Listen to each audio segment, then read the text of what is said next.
I was lost. It was already dusk. I had been driving for hours and was practically out of petrol.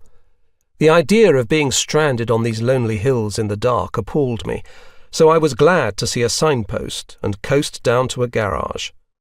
When I opened a window to speak to the attendant, the air outside was so cold that I turned up my collar.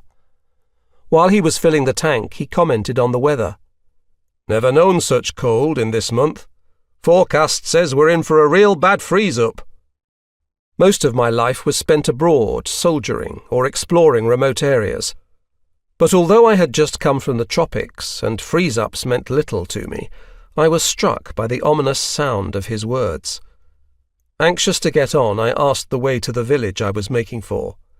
"You'll never find it in the dark. It's right off the beaten track, and those hill roads are dangerous when they're iced up."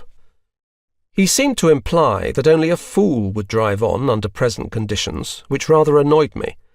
So cutting short his involved directions, I paid him and drove away, ignoring his last warning shout, "Look out for that ice!" It had got quite dark by now, and I was soon more hopelessly lost than ever. I knew I should have listened to the fellow, but at the same time wished I had not spoken to him at all. For some unknown reason, his remarks had made me uneasy. They seemed a bad omen for the whole expedition, and I began to regret having embarked on it. I had been doubtful about the trip all along. I had arrived only the previous day and should have been attending to things in town instead of visiting friends in the country. I myself did not understand my compulsion to see this girl, who had been in my thoughts all the time I was away, although she was not the reason for my return.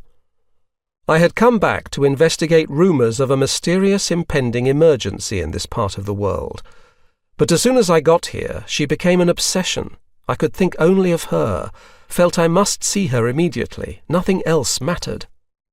Of course, I knew it was utterly irrational, and so was my present uneasiness.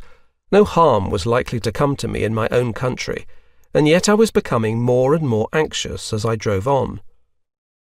Reality had always been something of an unknown quantity to me.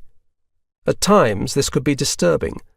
Now, for instance, I had visited the girl and her husband before, and kept a vivid recollection of the peaceful, prosperous-looking countryside round their home.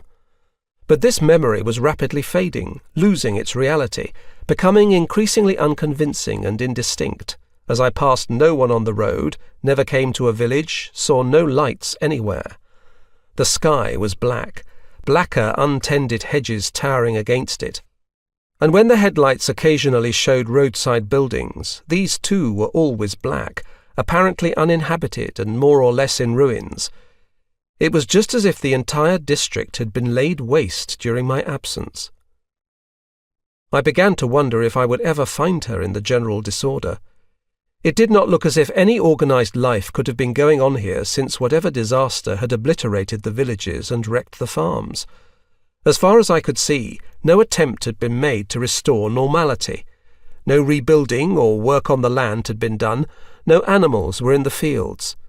The road badly needed repairs. The ditches were choked with weeds under the neglected hedges. The whole region appeared to have been left derelict and deserted.